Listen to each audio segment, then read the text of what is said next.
अस्सलाम वालेकुम अज़ीज़ तालिबात। जमात पंजम इस्लामियात का लेक्चर है। आज रीडिंग के लिए पैराग्राफ थोड़ा है लेकिन क्वेश्चंस के आंसर ज़्यादा हैं। मैं आपको रीड आउट कर रही थी। नाम का हमने रीड किया था कि हज़रत सल्लल्लाहु अलैहि वसल्लम ने कहा था कि मैं ऐसे शख्स को इल्म दूंगा कि जो जिससे अल्लाह और उसके रसूल भी मोहब्बत रखते हैं। तो हज़रत अली को इल्म दिया गया और कहा गया कि दावत हक़ देना, अगर उनमें से एक भी बंदा हक़ पर आ गया तो ये हमारे लिए सुर्ख ऊँटों से बेहतर इनाम होगा। और हज़रत अली बहादुरी से आगे बढ़े, उन्होंने अपनी फ़ौज को तरतीब बंदी की और सबसे उन्होंने दावत हक़ दी लेकिन उन्होंने कबूल नहीं की। ये मैं पढ़ देती हूँ। हज़रत अली ने फ़ौज की सबबंदी की, फिर यहूद को दावत हक़ दी लेकिन यहूद ने अपनी ताकत के घमंड में इसको ठुकरा दिया। चुनांचे हज़रत अली रज़ियल्लाहु तआला अन्हु लहराते हुए अपनी फ़ौज के साथ किले की तरफ बढ़े। सबसे पहले किले का सरदार, जिसका नाम मरहब था, मैदान में उतरा और बोला, खैबर खूब जानता है कि मैं मरहब हूँ, असला बांध कर आया हूँ, बहुत बहादुर तजर्बेकार हूँ।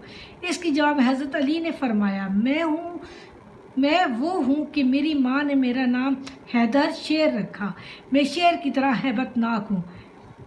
हज़रत अली रज़ियल्लाहु तआला अन्हु ने उसके मरहब के मुकाबले में उसने कहा, मैं असला बांध कर हूँ, बहुत बहादुर हूँ, बहुत तजर्बेकार हूँ। उन लोगों ने दावत हक़ से गरूर की वजह से इनकार कर दिया और उनमें से कोई इस्लाम की तरफ नहीं बढ़ा। तो फिर मुसलमानों का फ़ौज जो है किले की तरफ बढ़ी और सबसे पहले यूँ ही मुकाबला होता था ना, पहले जंगजू जो होते बहादुर जंगजू वो मुकाबला करते थे, उसके बाद फिर आम जंग होती थी। तो पहले मरहब जो सरदार था वहाँ का, वो आगे बढ़ा और उसने हज़रत अली के साथ मुकाबला किया और हज़रत अली ने एक ही तलवार के वार से इतना खौफनाक वार किया कि उसकी आहनी खुद को भी काटता हुआ वार उसके सर को काटती जबड़े निचले जबड़े तक चली गई, यानी गर्दन भी कटी गई आलमोस्ट उसकी।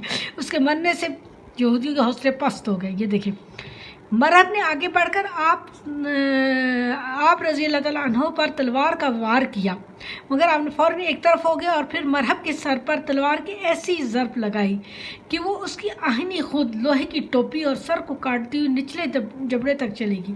इसके मरने से यहूद के हौसले पस्त हो गए। यूं नाम का किला फतह हो गया। इसके बाद मुसअब बिन मुआज़, अल ज़ुबैर, हसन अबी, नज़ार और अलकमूस नामी किले भी फतह हो गए। जब वो हौसले पास हो जाए तो फिर तो जल्दी हो जाता है ना। जबकि वती और सलम नामी किलों में औरतें और बच्चे पनाह लिए हुए थे। यहूदी ने अमान तलब की, जिसे रसूल सल्लल्लाहु अलैहि वसल्लम ने मंजूर फरमाया, अमान पनाह हासिल की और ये किले बग़ैर जंग के फतह हो गए। वती और सलम, यहाँ औरतें और बच्चे थे, उन लोगों ने अमान तलब की, पनाह हासिल की मुसलमानों से और हज़रत सल्लल्लाहु अलैहि वसल्लम मंजूर की और इस तरीके से ये दोनों किले बग़ैर किसी जंग के फतह हो गए। हौसले पास होने में दूसरों को भी आसानी हुई। अब मैं आपके लिए 2 क्वेश्चंस के आंसर पढ़ती हूँ और इसकी पिक्चर भी सेंड कर दूँगी। खैबर के किलों के नाम लिखिए और बताइए कौन से किले जंग किए बग़ैर फतह हुए। खैबर के किलों के नाम ये हैं: मुसअब बिन मुआज़, अल ज़ुबैर, हसन अबी, नज़ार, अलकमूस, वती, सलम और किला नाम। जबकि वती और सलम नामी किले बग़ैर जंग के फतह किए गए। ठीक हो गया। किले नाम के ये मैं सारे नाम बता चुकी हूँ कि ये वो किले थे जब ये किलों की बस्ती थी ना। इसको खैबर किलों की बस्ती एक तरह से थी। बहुत से किले थे इसके अंदर बड़े बड़े, जिनको फतह करने किया। तो फिर तमाम पहले सबसे पहले इन्होंने बनी कमा एक बस्ती थी किलों की जो फतह की, फिर उसके बाद किला नाम फतह किया। किला नाम के मार्के की अहम बातें ये थी। किला नाम के मार्के की अहम बातें लिखी। किला नाम में सामान रस्त रखा हुआ था। ये नहायत मजबूत और महफूज किला था। आपने फरमाया, कल मैं ऐसे शख्स को इल्म दूंगा जिसके हाथ पर अल्लाह ताला फतह देगा। आपने ये इल्म हज़रत अली को दिया। फरमाया कि पहले दावत हक़ देना, अगर एक शख्स भी हक़ पर आ गया तो ये सुर्ख ऊँटे के मिलने से बेहतर है। हज़रत अली ने फ़ौज को तरतीब से खड़ा किया।